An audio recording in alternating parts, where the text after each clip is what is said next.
وہاں کیا ہوگا؟ ایجیلونا نے پوچھا۔ وہاں میری حیثیت کیا ہوگی؟ وہاں تم ملکہ ہوگی، رائزیلیو نے جواب دیا۔ میں تمہارے ساتھ ہوں گا۔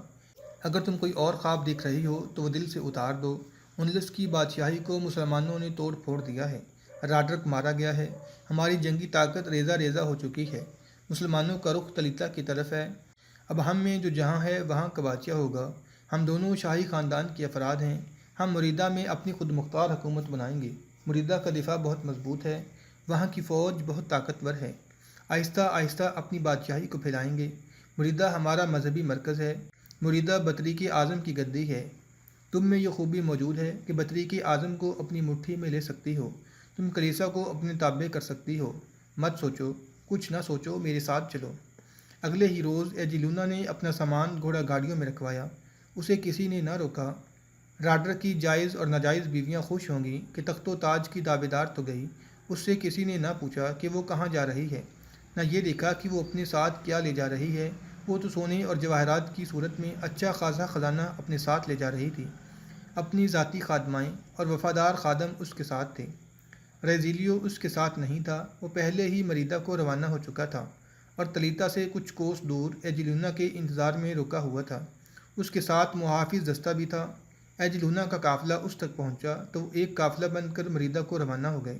مریدہ جا کر رائزیلیو نے ایجیلونا کو محل میں آباد کر دیا، لیکن دونوں نے کسی بھی حاکم سے یہ نہ کہا کہ وہ اب دارالحکومت سے آزاد اور خود مختار ہیں۔ خطرہ تھا کہ وہاں کے جرنیل اور دیگر اعلیٰ حاکم ان کی اطاعت قبول کرنے سے انکار کر دیں گے۔ انہوں نے اپنی وہی حیثیت ظاہر کی کہ وہ شاہی خاندان کے افراد ہیں۔ مریدہ میں 2 جرنیل تھے، شہری انتظامیہ کے 3-4 حاکم تھے اور بطریق اعظم کے علاوہ چھوٹے بڑے پادری بھی تھے۔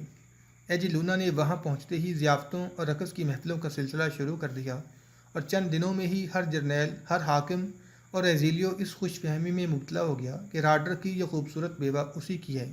ہر کسی کو اس نے اپنا گرویدہ بنا لیا تھا۔ ایجیلونا ایک روز رائزیلیو نے اسے کہا، یہاں جسے دیکھتا ہوں وہ تمہارا عاشق ہے۔ شاید ہر جرنیل اور ہر حاکم یہ امید لگائے بیٹھا ہے کہ تم اس کے ساتھ شادی کرو گی۔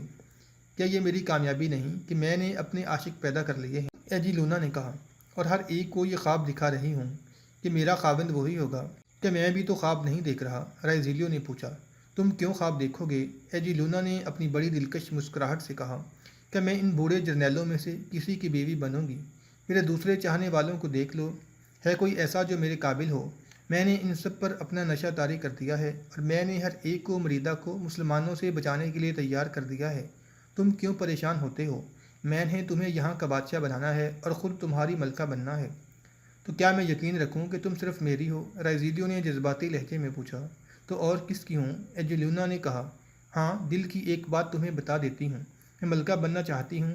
یہ میری خواہش بھی ہے اور میرا ارادہ بھی ہے۔ کیا تم ملکہ بناؤ گے؟ کیا فضول سوال پوچھا ہے تم نے؟ رائزیلیو نے کہا۔ ملکہ تم نے ہی بننا ہے۔ کہ تم نے سنا ہے کہ غرناطہ اور قرطبہ پر بھی مسلمانوں کا قبضہ ہو گیا ہے؟ ایجیلونا نے پوچھا۔ کہ تم نے سنا ہے کہ مسلمانوں کی ایک اور فوج اندلس میں داخل ہو گئی ہے؟ سنا ہے، رائزیلیو نے جواب دیا۔ مجھ تک اطلاع پہنچ چکی ہے کہ اس نئی فوج کا رخ مریدہ کی طرف ہے۔ کیا تم اس فوج سے مریدہ کو بچا لو گے؟ ایجیلونا نے پوچھا۔ ہاں ایجیلونا، رائزیلیو نے کہا۔ مسلمانوں کی فوج یہاں مرنے کے لیے آ رہی ہے۔ میں نے ایسی باتیں تلیتا میں بھی سنی تھیں، ایجیلونا نے کہا، مگر مجھے پتہ چلا ہے کہ مسلمانوں کی پہلی فوج تلیتا کو محاصرے میں لینے کے لیے گئی تو شہریوں نے دروازے کھول دیے اور مسلمانوں کا استقبال کیا۔ کہ تم ایسی بہادری دکھا سکتے ہو کہ فوج کا کچھ حصہ اپنی کمان میں لو اور شہر کے باہر حملہ آوروں پر ایسے زبردست حملے کرو کہ وہ بھاگ جائیں یا ختم کر دیے جائیں؟ تم دیکھ لینا کہ میں کیا کرتا ہوں، رائزیلیو نے کہا، اور تم دیکھ لینا کہ میں کس طرح اپنا جسم اور اپنی روح تمہارے حوالے کر کے تمہاری ملکہ بنتی ہوں، ایجیلونا نے کہا۔ حقیقت یہ تھی کہ ایجیلونا یہی باتیں مریدہ کی ہر جرنیل اور ہر حاکم کے ساتھ کرتی تھی۔ وہ ان میں سے ہر ایک کے پاس رات کو جاتی تھی، لیکن ہر کسی کے لیے شراب بنی رہتی تھی۔ وہ ہر کسی کو اپنے ہاتھوں شراب پلاتی تھی اور پینے والا اس کے حسن میں گم پیتا چلا جاتا اور بے ہوش ہو جاتا، اور ایجیلونا وہاں سے واپس آ جاتی۔ حملہ آور آ رہے ہیں، تیار ہو جاؤ، ہوشیار ہو جاؤ۔ یہ ایک للکار تھی جو شہر کی دیواروں پر بلند سے بلند تر ہوتی چلی گئی۔ سارے شہر میں کھلبلی برپا ہو گئی، لیکن اس کھلبلی میں خوف و ہراس نہیں بلکہ جوش و خروش تھا۔ لوگ ادھر ادھر چھپنے کے لیے بھاگ دوڑ نہیں رہے تھے بلکہ لڑائی کے لیے تیار ہو رہے تھے، ہتھیار بند ہو رہے تھے۔ بہت دنوں سے کمانیں اور تیر بنائے جا رہے تھے۔ پھینکنے والی برچیاں بن رہی تھیں۔ عورتیں، کم سن لڑکے اور لڑکیاں بھی تیر اندازی کی مشق کر رہی تھیں۔ تمام جوان اور ادھیڑ عمر شہری 2-3 مہینوں سے فوج کے ساتھ مل کر جنگی مشقیں کر رہے تھے۔ جب سے ایجلونا اس شہر میں آئی تھی، جنگی تیاریاں پہلے سے زیادہ تیز ہو گئی تھیں۔ ایجلونا خود یہ مشقیں دیکھتی اور شہریوں میں جوش اور جذبہ پیدا کرتی تھی۔ جو ہی اس کے کانوں تک یہ آواز پہنچی کہ حملہ آور آ رہے ہیں، اس نے نیام سے تلوار نکالی اور استبل میں جا پہنچی۔ اس نے رائزیلیو کا گھوڑا تیار کرایا، اس پر سوار ہوئی اور گھوڑا دوڑا دیا۔ شہر کی گلیوں میں وہ ننگی تلوار لہراتی اور گھوڑا دوڑاتی پھرنے لگی۔ مریدہ کے لوگوں، وہ چلا چلا کر کہتی پھر رہی تھی، تمہارے امتحان کا وقت آ گیا، کمواری مریم کی عصمت تمہیں پکار رہی ہے۔ پھر جہاں کہیں لوگ اسے دیکھ کر اکٹھے ہو جاتے، وہاں وہ ان کے درمیان رک جاتی اور بڑی ہی بلند اور جوشیلی آواز میں لوگوں کو ان الفاظ سے بھڑکاتی۔ وہ بزدل اور بے غیرت تھے جنہوں نے مسلمانوں کی آگے ہتھیار ڈالے اور اپنے شہر ان کے حوالے کر کے ان کے غلام بن گئے ہیں۔ انہوں نے اپنی بیٹیاں بھی ان کے حوالے کر دی ہیں کہ تم اپنی بیٹیاں جنگلی اور وحشی بربروں کے حوالے کر دو گے۔ نہیں نہیں، ہر جگہ مجمع جواب دیتا، ہم اپنی عزت پر مر مٹیں گے۔ یہ نہ بھولنا کہ یہ غرناطہ اور کرتبہ نہیں۔ وہ پرجوش خطاب جاری رکھتی، یہ مریدہ ہے، یہ بطریق اعظم کا شہر ہے۔ آج کلیسا کی آبرو تمہیں پکار رہی ہے، تمہیں صلیب پکار رہی ہے۔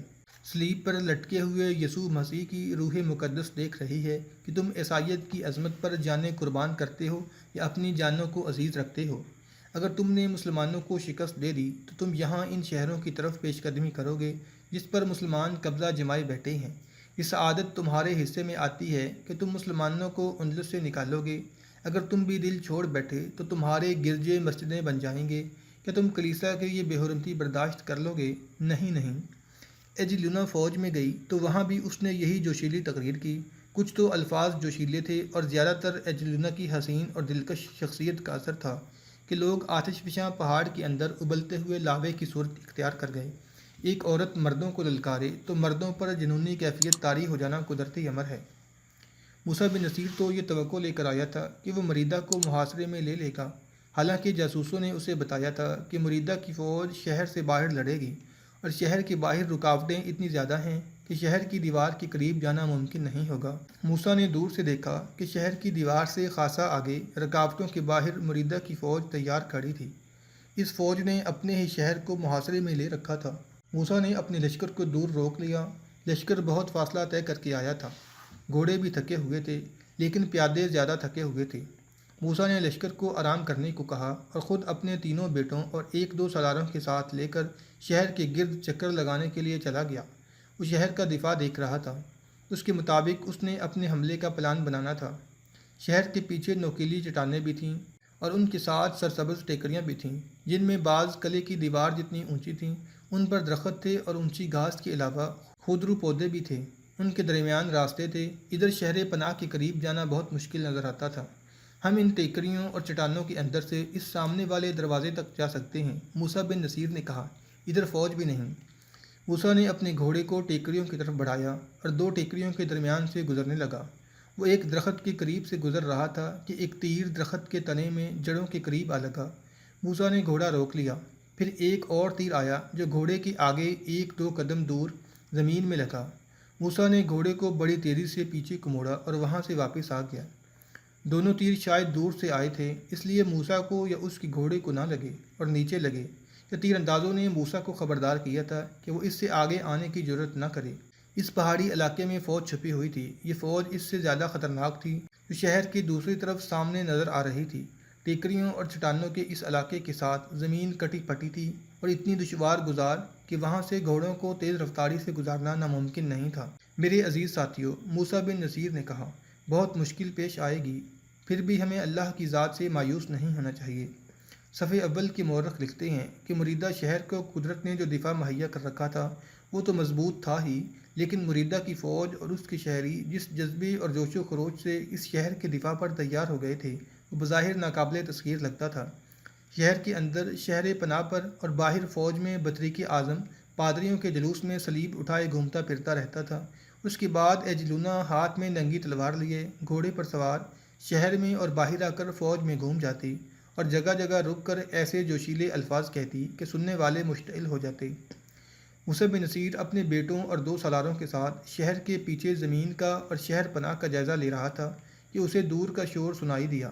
موسیٰ اور اس کے ساتھی اس شور سے واقف تھے۔